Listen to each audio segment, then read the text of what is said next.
Well, now, friends, we shall indeed turn to William Gurnall once more, the Christian Complete Armour. We are still in the section on Christian spiritual shoe, your foot shod with the preparation of the gospel of peace. I keep saying we're coming close to the end of it, but inevitably we are. But it's taken a little longer to reach this point in it than I actually anticipated. I was intending to skip more sections than I have, and the reason I haven't is just that they've been so good that I've been reluctant to leave any of them out.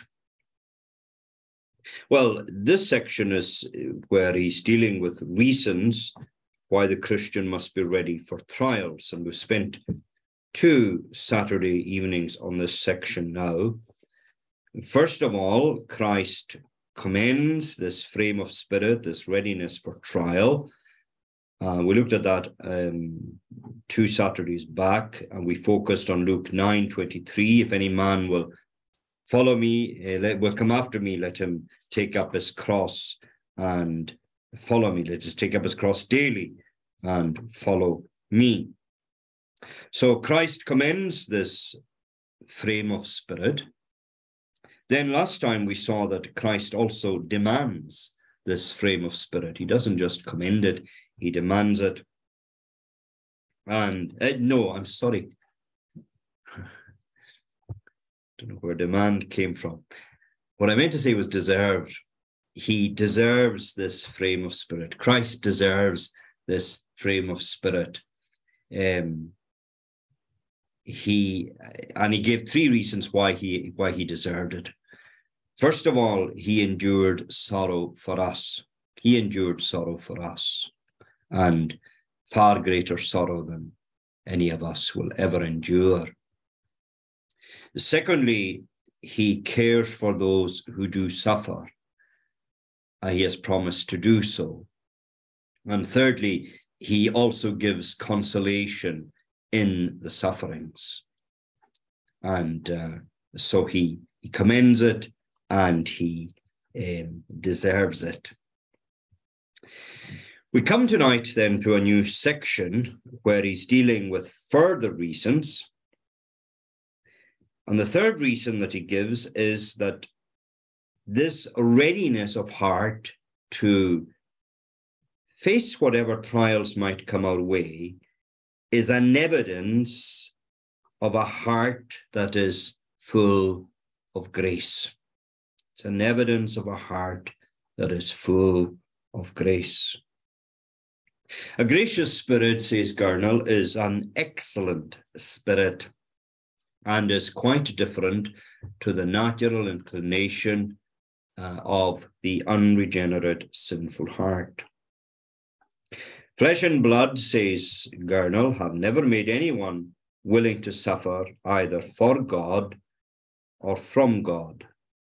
We might add perhaps genuinely to that, because I suppose there are those who thought they were suffering for God and from God, but it wasn't a true work of God's Spirit.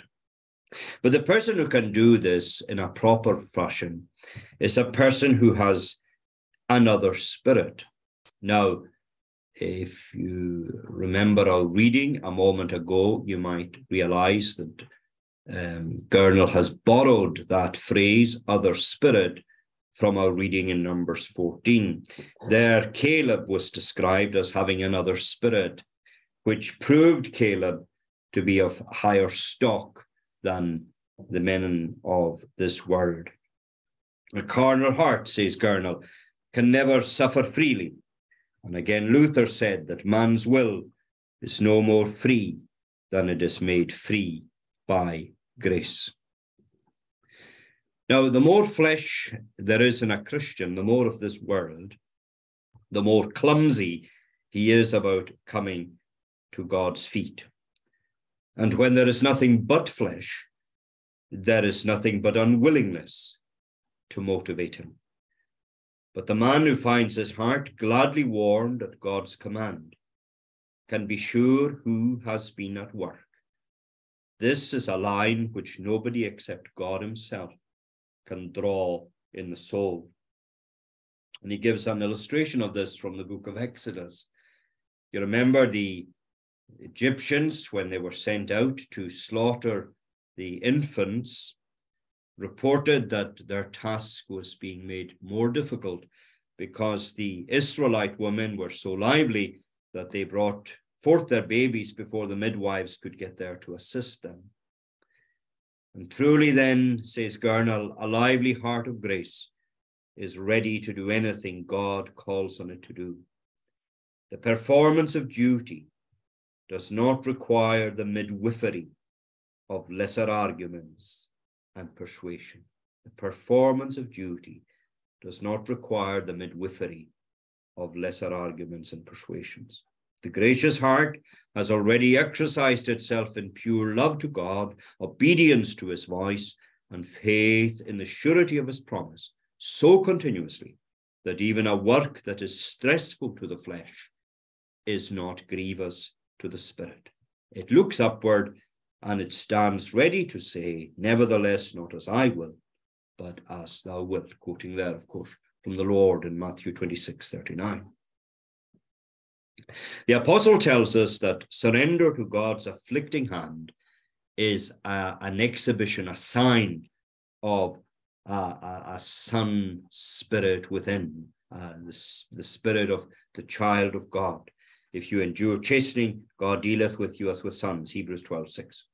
Notice he did not say, if you are chastened, but if you endure the chastening.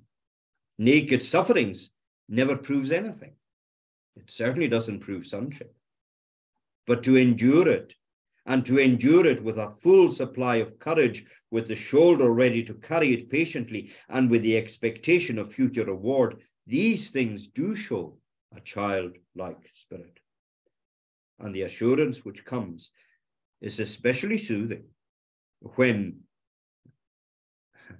as he calls him, the landlord of hell tries hard to use the saint's affliction as evidence to disprove that very sonship itself. Well, here is the answer to stop the lies of the accuser's mouth. Satan, if I am not God's child, why do I so readily yield myself to his family discipline? And then we have a fourth reason. A ready frame of spirit makes the person free. This spirit brings freedom with it. Now, freedom is bought with a price. Birds would rather fly among the trees of the wood, even in the cold, lean seasons, than live in a golden cage with an abundance of pampering. But some men are so attached to their lifestyle on earth that they soon let it order them about and dictate everything, dictate their standards of happiness. And before long, they become slaves to materialism. Ezekiel 33, their heart goeth after their covetousness. And because money is their master, their hearts wait for it like a dog at his owner's feet. Other people, it's not so much money that motivates them. It's their own reputation. They cannot enjoy anything unless they capture the place of honor everywhere they go. Obvious scripture example is the one that Gurnall picks on, Haman. Haman was like this. He was the court favorite who got the king's ring to seal a decree, and what a decree it was, to massacre thousands of innocent people merely to satisfy his ambition and his pettiness. It so upset his proud stomach, says Gurnall, to see one poor Jew refuse to bow, that all his other achievements did not seem to matter. And he quotes Haman himself. Yet all this, quote, availeth me nothing, Haman said, so long as I see Mordecai the Jew sitting at the king's gate. It availeth me nothing. And then there's a third group that Gurnall pulls up here. They are snared by pleasure. It's not the esteem of others. It's not the things of this world. It's pleasure that motivates them. Everything they do is bound up in having, quote, a good time. As the rush grows in the mud and the fish lives in water, these people can't survive without their fun.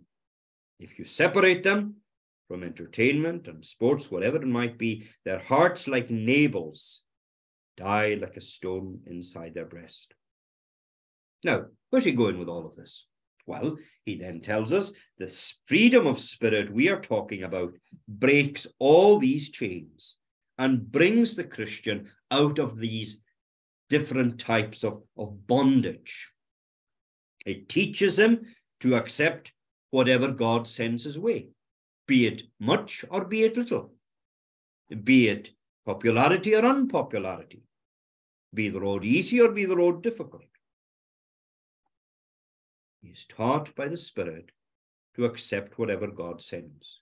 If prosperity comes, as Paul says in Philippians 4:12, well, he knows how to abound. But if he is suddenly thrown from the saddle of pleasure, his foot will not hang in the stirrup, and his soul will not drag after it with whining selfishness. Through grace, he is a free man.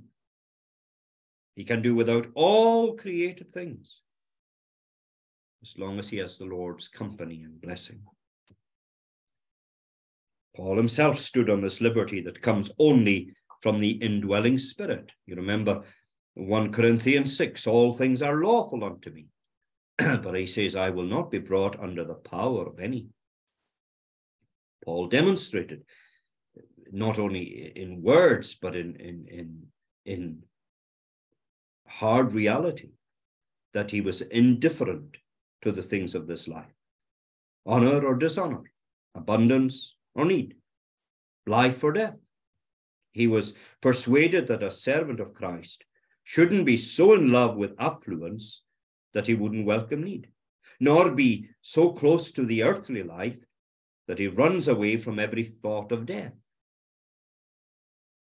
But neither did Paul let himself become so tired of suffering that he wanted death to come merely for his own ease. A Christian rules his life with an excellent spirit if he chooses and by grace manages to face up to and endure unpleasant experiences rather than try to avoid or escape them. And we might add, besides that, or to be so discontented in them and so, what was the phrase Gurnall used? Whining selfishness, to be so full of that it negates our profession somewhat. And then there's a fifth reason, and I'll deal with this fifth one and then I'll leave it because I don't want to go into the next sections a bit longer. The fifth reason is this: readiness to suffer prepares the Christian for service. Readiness to suffer actually prepares the Christian for service. A saint can't serve if he's not prepared to suffer, he says. And this is true because all servants have a cross which comes with their calling. If we become offended by the cross, how can we serve Christ? There is no way that we can please God unless we are prepared to say, not my will, but thine be done, going back to these words of Christ in Luke 22. Paul himself was sent to preach the grace of God to the world and to sustain the wrath of the world for God. You remember Acts 9, the way that comes out, where the Lord tells Ananias on that fateful day in Saul's experience that he had chosen Paul to bear his name before the Gentiles. But that wasn't the end of the message. He was told also that he would suffer great things for Christ's name's sake. Well, this spiritual shoe then must be the standard equipment for the preacher's foot that must walk among so many hissing serpents. Who else but a Paul who overcame both fondness for life and fear of death, would have been willing to preach the gospel in the very den of lions. Now, what den of lions is he thinking of? I mean at Rome, the seat of the cruel Nero. So much as is in me, I am ready to preach the gospel in Rome also, for I am not ashamed of the gospel of Christ. Romans 1, 15, 16. In a word then, and we're tying it up with this, it is the duty of every saint to make a free profession of Christ. And you know, often this can't be done without a threat of danger. That's just cold, hard reality. And if the person's heart is not resolved in this point, the first storm that stirs will make him tie up in any creek rather than venture out in turbulent weather. The first storm that stirs will make him tie up in any creek rather than venture out in any turbulent weather. James 12:42. Among the chief rulers also many believed on him, but because of the Pharisees, they did not confess him, lest they be put out of the synagogue. They were not resolved to suffer at all. They might have made the attempt had the coast been clear. That's an interesting phrase by Gurnall there. They might have made the attempt to follow the Lord if the coast had been clear, but they didn't have the courage then to face the scorn that threatened. It does not do any good to confess God if we are not willing to lay everything at his feet. Neither is it worthwhile to set out with Christ unless we mean to complete the journey with him and not turn back because of a tempest or two.